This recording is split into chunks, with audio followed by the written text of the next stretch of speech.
Hello everyone, welcome back on my YouTube channel biology blitz. और आज हम बात करने जा रहे हैं गाइस एक फाइबर क्रॉप सन हेम्प, उससे संबंधित कुछ इम्पॉर्टेंट क्वेश्चंस पे जो मल्टीपल चॉइस टाइप के हैं। और ये क्वेश्चन आपको आपके क्लियर कट कॉन्सेप्ट बनाने में बहुत ज़्यादा मदद करेंगे कि सन हेम्प जो कि फाइबर यील्डिंग क्रॉप है या प्लांट है वो इंडिया में और दूसरे मकसद के लिए भी ग्रो करा जाता है, कहाँ पे ग्रो जाता है, कि उसकी रिक्वायरमेंट्स क्या है, उसकी एग्रोनॉमिक प्रैक्टिसेस क्या है, कैसे करके उससे हम फाइबर प्राप्त करते हैं, फाइबर प्राप्त करने का सबसे अच्छा टाइम कौन सा होता है और कौन कौन से स्टेप होते हैं during the processing of fibre. तो गाइस स्टार्ट करते हैं क्वेश्चन नंबर 1 से कि what is true about the sun hemp. Sun hemp के बारे में कौन सा कथन सही है। It is second in bast fibre rank after jute in India. कहने का मतलब है कि जूट जो होता है उसके बाद, ठीक है, ये सेकंड क्रॉप है। बास्ट मतलब स्टेम से मिलने वाले फाइबर की इंडिया में। बिल्कुल सही बात है गाइस, पहले जूट होता है उसके बाद सन हेम्प आता है, जिससे स्टेम के पार्ट से, स्टेम वाले पार्ट से फाइबर मिलते हैं। दूसरे में कह रहा है it is grown as fodder green manure fibre crop.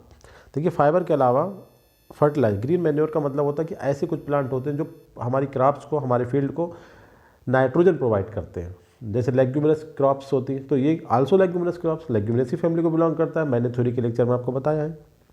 तो इस प्लांट को हम ग्रीन मैन्योर के फार्म में भी यूज़ करते हैं। तीसरा बात है कि फोडर, जानवर जो हमारे कैटल्स होते हैं, जो हमारे लाइव स्टॉक्स होते हैं, उनके लिए फोडर चारा प्राप्त करने में भी इस क्रॉप को यूज़ किया जाता है। तो गाइस ये भी इंपॉर्टेंट है कि इस फाइबर के अलावा दिस क्रॉप जो होती है फोडर एंड ग्रीन मैन्योर के पर्पज़ से भी उगाई जाती है। थर्ड में कह रहा है कि at present in India it is grown as commercial fibre crop and lesser in Pakistan and Bangladesh. अच्छी बात है, आज जो है इसका स्टेटस जो है स्पेशली कमर्शियल फाइबर क्रॉप के फार्म में ये कल्टीवेट करी जाती है इंडिया में, पाकिस्तान में, बांग्लादेश में। तो गाइज डी है ऑल ऑफ द एबव। तो all of the above statement जो है, मतलब तीनों statement about the sun hemp are correct. इसके बाद क्वेश्चन नंबर सेकंड में हम बात करते हैं कि what is true about the sun hemp production status. इसकी प्रोडक्शन स्टेटस के बारे में कुछ हम इंपॉर्टेंट स्टेटमेंट्स हैं। देखिए, maximum grow in India and exported to United Kingdom, Belgium and USA. Orissa production highest percentage of sun hemp followed by UP, MP and Bihar. ठीक है गाइस, ये स्टेटमेंट भी ठीक है कि उड़ीसा में प्रोडक्शन से ज़्यादा होता है, उसके बाद यूपी, एमपी एंड बिहार। ठीक है। It is mainly grown in tropical countries of the world. ये गर्म, हमने बोला ना, ड्रॉट रेजिस्टेंट है। ठीक है, फ्लडिंग के लिए ससेप्टेबल है, ड्रॉट रेजिस्टेंट है, ट्रॉपिकल कंट्री में ग्रो करा जाता है। ये भी स्टेटमेंट ठीक है इसके बारे में कि इंडिया सबसे बड़ा प्रोड्यूसर है इसका, और ये एक्सपोर्ट किसे करा जाता है, यूनाइटेड किंगडम को और यूएस को, बेल्जियम को, मतलब यूरोप के पार्ट। तो ये भी स्टेटमेंट ठीक है गाइस। थर्ड क्वेश्चन में हम बात करते हैं कि below mention statement is true is about varieties of sun hemp, select the wrong one. मतलब जो नीचे स्टेटमेंट है वो सन हेम्प की जो 3 वेराइटी हमने आपको बताया था थ्योरी के लेक्चर में, उनके बारे में है, और इसमें से कौन सा स्टेटमेंट जो है वो गलत है, आपको गलत, रॉन्ग, इनकरेक्ट स्टेटमेंट आपको यहाँ पे सिलेक्ट करना है। देखिए 3 varieties found in India, Ganjam, white and D hoodie variety. ठीक है बात है। D hoodie produce creamy coloured fibres with good length and texture, consider best in quality and 1% of total production. बिल्कुल सही स्टेटमेंट है गाइज, ये क्वालिटी में सबसे इंपॉर्टेंट है, सबसे ज़्यादा क्वालिटी वाला फाइबर्स होते हैं, और टोटल प्रोडक्शन का केवल 1% ग्रो करा जाता है, ये वाली जो वैरायटी होती है। और 43 and 56% production comes from Ganjam and white variety respectively करें, तब ज़्यादा अच्छा रहेगा इस सेंटेंस को पूरा करने में। कि गंजम जो होता है मतलब ग्रीन फाइबर जिन्हें बोलते हैं हम, वो 43% है, और 56% जो है वो आपकी वाइट वैरायटी सबसे ज़्यादा है। थ्योरी में बिल्कुल क्लियर कट हमने आपको बताया था। तो ये वाला स्टेटमेंट भी ठीक है कि 3 वैरायटी है, सबसे ज़्यादा जो ग्रो करी जाती है वाइट वैरायटी है, sorry 43%, and 56% production come from Ganjam and white variety. Guys इसे थोड़ा सही करें, स्टेटमेंट थोड़ा सा गलत हो रहा है, ये इधर कर लें। देखिए वाइट वैरायटी यहाँ पे लाएँ गंजम के लिए, और गंजम यहाँ पे लाएँ। ठीक है, तो 43% जो वैरायटी है, नहीं ये ठीक है, आप ऑलरेडी जैसा था वैसा ही ठीक है। 43% जो प्रोडक्शन होता है वो वाइट वैरायटी के थ्रू होता है, 56% वाइट वैरायटी के थ्रू होता है, और 46 होता है आपका गंजम के थ्रू। ठीक है, और सबसे कम होता है केवल 1% इस वैरायटी के थ्रू। मगर इसकी जो क्वालिटी होती है फाइबर्स की वो सबसे बेस्ट होती है और सबसे ज़्यादा प्राइस होती है, तो इसलिए मगर इंडिया में इसका प्रोडक्शन सबसे कम किया जाता है। ये स्टेटमेंट भी about the varieties of sun hemp are correct. अब हम क्वेश्चन नंबर 4 पे डिस्कस करते हैं कि in which of the following variety produce maximum production of sun hemp in India. आप ऑलरेडी इस क्वेश्चन को पढ़ चुके हैं, देखिए क्लियर है। सबसे ज़्यादा हमने कितना बताया था 56%, और किससे बनाया था वाइड वैरायटी। तो करेक्ट आंसर गाइस क्या है, करेक्ट आंसर है बी।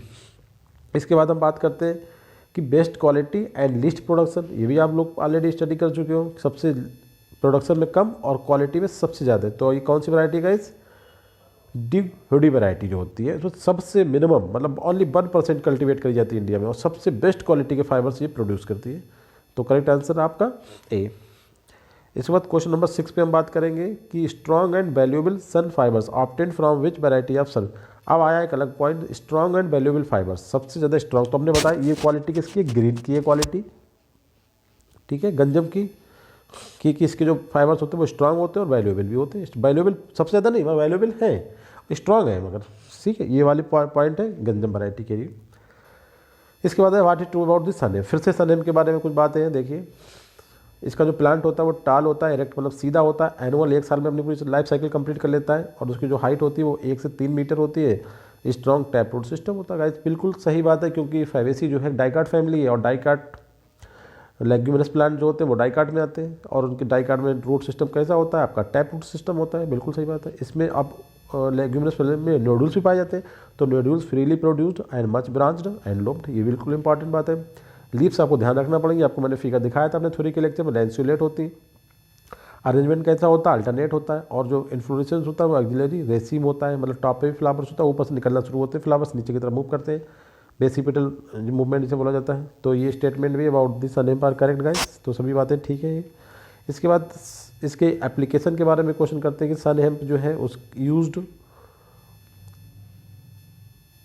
ठीक है, इज़ यूज्ड इन, मतलब कहाँ कहाँ पे यूज़ करा जाता है। देखिए टू रिड्यूस सॉइल इरोजन, जब हमने अपने थ्योरी में बताया था कि कवर क्रॉप है, कवर क्रॉप का मतलब हुआ सॉइल को कवर करने के लिए। सॉइल को कवर करने का मतलब हुआ कि इस प्लांट की जो रूट्स होती हैं, स्ट्रॉन्ग रूट सिस्टम का स्टेटमेंट का मतलब क्या था, स्ट्रॉन्ग का मतलब हुआ कि its root strongly capture the soil particles and prevent them from the soil erosion, ये स्टेटमेंट है।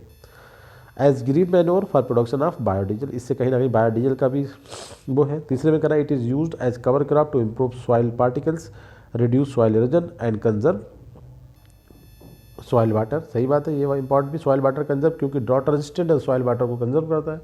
It used as recycler of the plant nutrient, क्योंकि जिस सॉइल पे ग्रो करते हैं वहाँ पे जो न्यूट्रिएंट होते हैं बहुत कम होते हैं, इसलिए ये रिसाइकलर करता है न्यूट्रिएंट को। तो ये इंपॉर्टेंट बात है, ये भी सही है, और ये बहुत इंपॉर्टेंट क्वेश्चन बनता है गाइस, ये करेक्ट आंसर आपका डी। ये सभी बातें अबाउट द प्लांट जो है वो करेक्ट हैं। अब हम कुछ कंपैरेटिव टर्म्स हमारे लिए what is true about this sun hemp and jute के बारे में हम बात करने जा रहे हैं, कि इन दोनों के बारे में आपस में क्या क्या बातें ठीक है, तो उन पे बात कर लेते हैं, देखते हैं।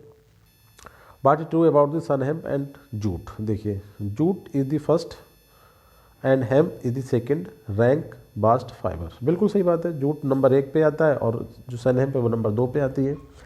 सन hemp having great tensile strength and more durable under exposure than jute. कहने का मतलब है जूट भी मजबूत होता है, बट एक्सपोजर का मतलब हुआ कि अगर हम किसी खुले स्थान पे ऐसे से कोई आइटम बनाए जो एक्सपोजर में यूज़ करें तो वो जूट कहीं ना कहीं पे कमज़ोर पड़ जाती है। बट सन हेम्प की क्वालिटी क्या है, great tensile strength and more durable under exposure than jute, ये स्टेटमेंट सही है। जूट के मुकाबले ये काफ़ी मजबूत रहता है। Jute fibre having lumen, jute के फाइबर जो होते हैं जो ल्यूमेन होती है, मतलब कैविटी होती भी है, मगर हेम्प के फाइबर में कैविटी नहीं होती। वेरी इंपॉर्टेंट सेंटेंस और करेक्ट स्टेटमेंट गाइस, ये बहुत ध्यान रखना है आपको।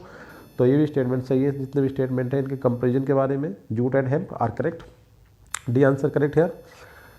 क्वेश्चन नंबर 10 में बात करते हैं कि इनमें ज़्यादा following is true about this sun hemp. ये फिर से बात आ रही है सन हेम्प के बारे में। देखिए फॉर ग्रीन मैन्योर, अगर जब हम इसे फर्टिलाइजर के लिए कल्टिवेट करते हैं तब क्रॉप को हम प्लो मतलब जोत देना, मतलब फील्ड में, when plant begin to flower, जब प्लांट में फ्लावर स्टार्ट होते हैं उसी टाइम हम इसे प्लोइंग, पानी फील्ड में भरें, इरिगेट करें और उसे प्लोइंग कर दें, तो उसके जितनी भी नाइट्रोजन फिक्सिंग बैक्टीरिया हैं उसी फील्ड में रह जाएंगे।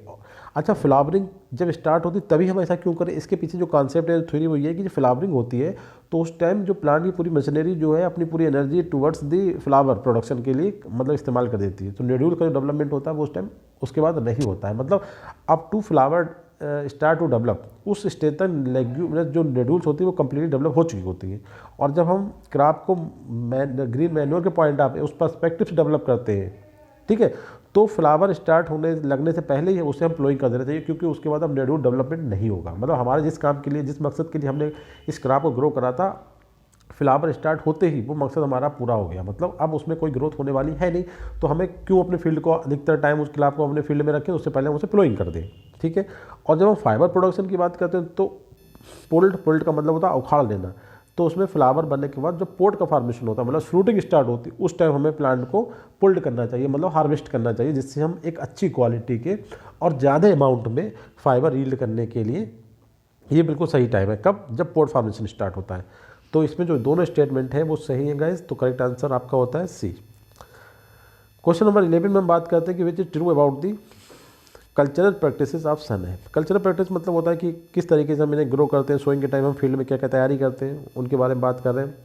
Crop grow best in tropical and सब ट्रॉपिकल। देखिए गर्म प्रदेशों में ये ग्रो करी जाती है, बिल्कुल सही बात है, क्योंकि इसे हम ट्रॉपिकल लेग्यूम बोलते हैं। It is hardy and drought resistant, बिल्कुल सही बात है। ड्रॉट रेजिस्टेंट का मतलब होता है कि ट्रॉपिकल एरिया में तो ड्रॉट रेजिस्टेंट होता है, इसे अगर पानी ना मिलेगा तो कोई प्रॉब्लम नहीं है, ये कितना भी सूखा हो उसे बर्दाश्त कर लेता है। ठीक है।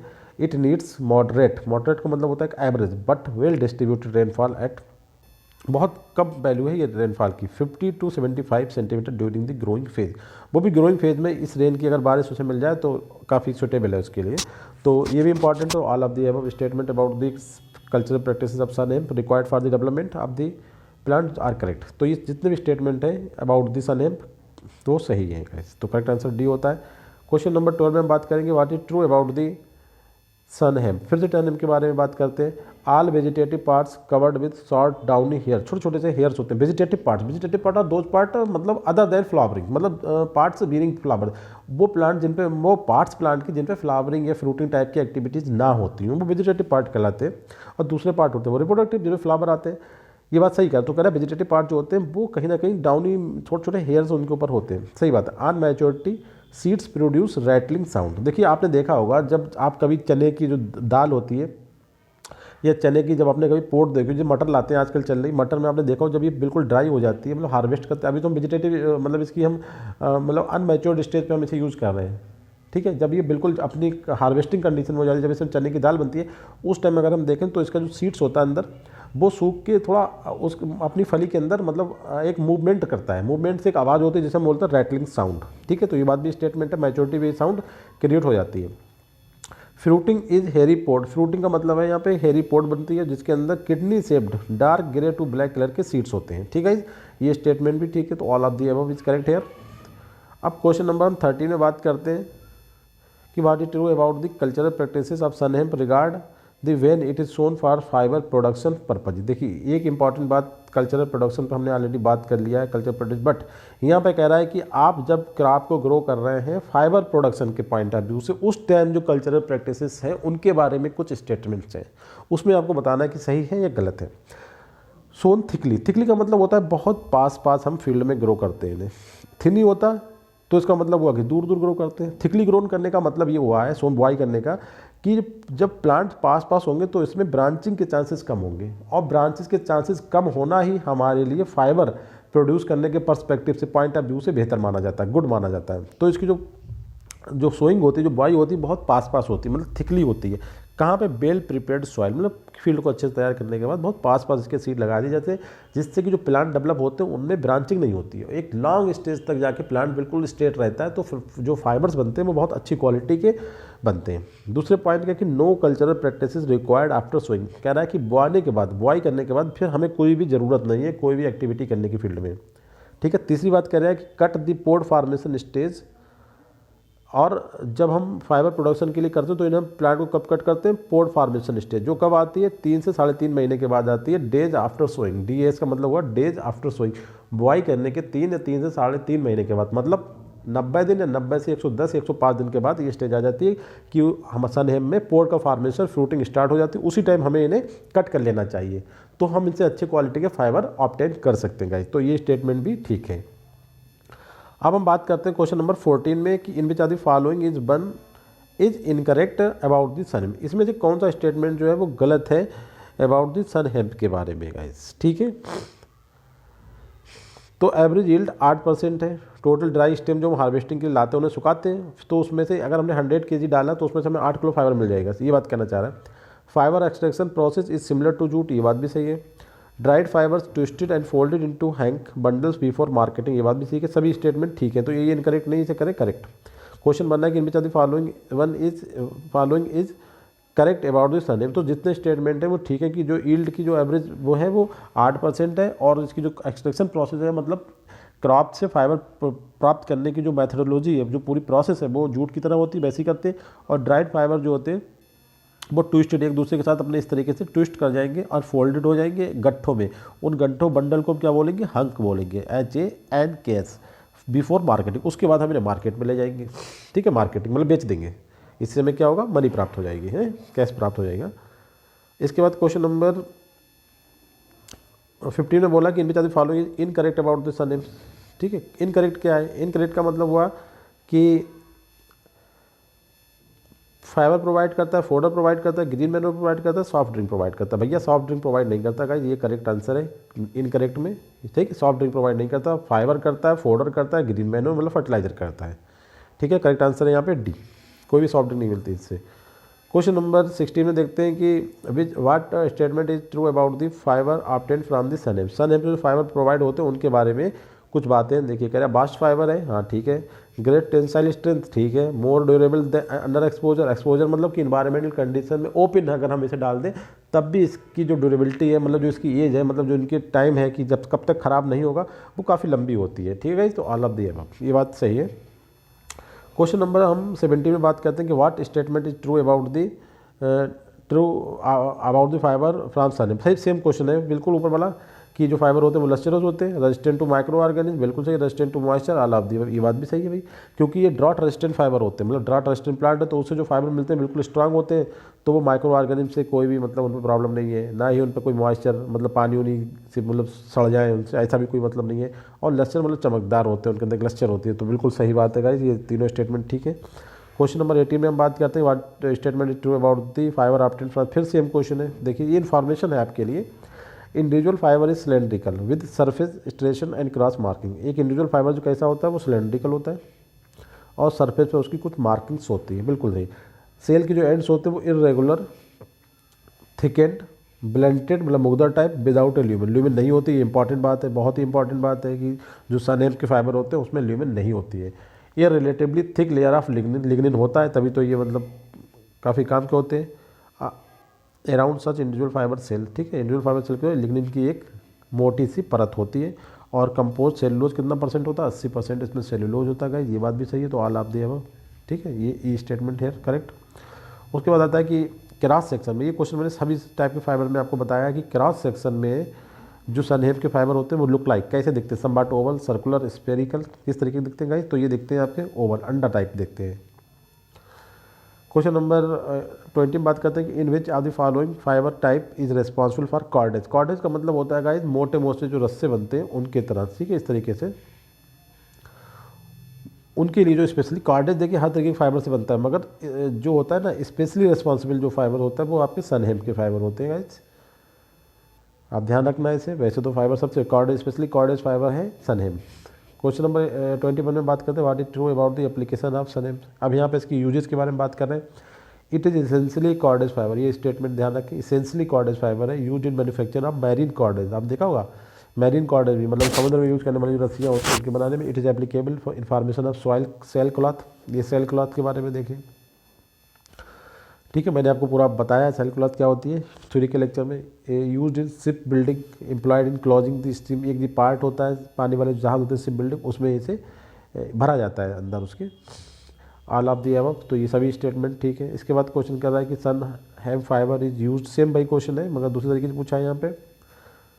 कैनवास जो होता है पेंटिंग वगैरह लोग करते हैं चित्रकारी, उनके जो कैनवास बनता है वो इसी का होता है, मैटिंग चटाइयों के काम में आते हैं। रोप सोल्स आप शूज़ एंड सैंडल की जो सोल्स होती हैं वो इससे बनाई जाती है। सैकिंग ये भी इससे इस्तेमाल में आती है, तो ये भी सही बात है, सभी इस्तेमाल में आते हैं इसके। कैनवास सबसे इंपॉर्टेंट ध्यान रखें, कैनवास और ये सोल्स आप शूज़ एंड सैंडल्स। इसके बाद बात करते हैं in United Kingdom and USA, ठीक है, sunn hemp fiber is not used in, मतलब यूएसए में और यूनाइटेड स्टेट ऑफ अमेरिका में सनएम का फाइबर किस चीज़ में यूज़ नहीं करे जाते, कौन सा आइटम इनसे नहीं बनता है। सिगरेट पेपर बनते हैं, टिश्यू पेपर बनते हैं, हाई क्वालिटी पेपर बनते हैं, वाट्समैन पेपर बनते हैं गाइस। तो वाट्समैन पेपर नहीं बनते भाई, बाकी सब बनता है। सिगरेट पेपर बनता है, टिश्यू पेपर बनता है, हाई क्वालिटी के पेपर बनते हैं। क्वेश्चन नंबर 24 में हम बात करते हैं कि in which are the following is not a use of sun hemp fiber. ये भी इंपॉर्टेंट है कि इसमें से कौन सा यूज नहीं है। कॉर्ड का है, सेल क्लॉथ का है, कैनवास एंड क्लोथिंग स्टीम का है। मॉस्किटो नेटिंग नहीं बनती भैया, ठीक है, ये ध्यान रखना, मॉस्किटो नेटिंग नहीं बनती इससे। उसके बाद आता है कि crop with yarn of sun hemp is prepared, मतलब क्रॉप विद धागा बनने की कंडीशन में क्रॉप कब तक आ जाएगी, मतलब उस लेवल तक जब इससे हम फाइबर निकाल लें तो उसमें कितना टाइम लगेगा हमें। क्वेश्चन नंबर 25 में हमें लगेंगे 12 से 15 वीक, ठीक है। आप इसे कन्वर्ट कर लो दिनों में, ठीक है, 12 से 15 हफ्ते लगेंगे इसे। नेक्स्ट क्वेश्चन बात करते हैं कि what is optimum seed rate per hectare of the normal sowing of the sun hemp. Sun hemp को एक हेक्टेयर में अगर हमें बुआई करना है तो हमें कितना बीज चाहिए होगा गाइस, तो हमें चाहिए होगा 20 से 25 किलोग्राम पर हेक्टेयर चाहिए होता है।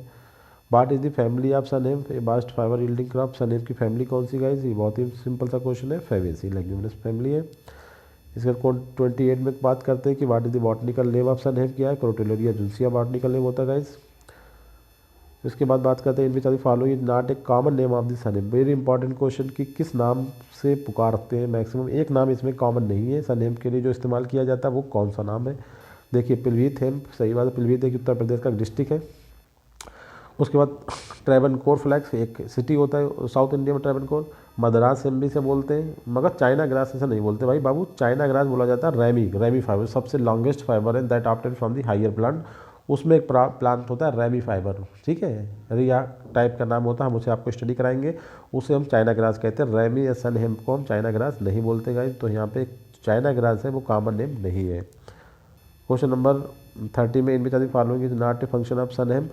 कवर क्रॉप है, नाइट्रोजन फिक्सिंग क्रॉप है, सॉइल इरोजन रेजिस्टेंट क्रॉप है, fat producing crop. Guys fat producing crop नहीं है भाई, ये कवर क्रॉप का काम करती है, नाइट्रोजन फिक्सिंग क्रॉप है, सॉइल इरोजन रेजिस्टेंट है, ठीक है। फैट मतलब ऑयल या बसा टाइप के सब्सटेंस होते हैं वो इससे नहीं मिलते गाइस, तो करेक्ट आंसर डी। तो thank you very much guys.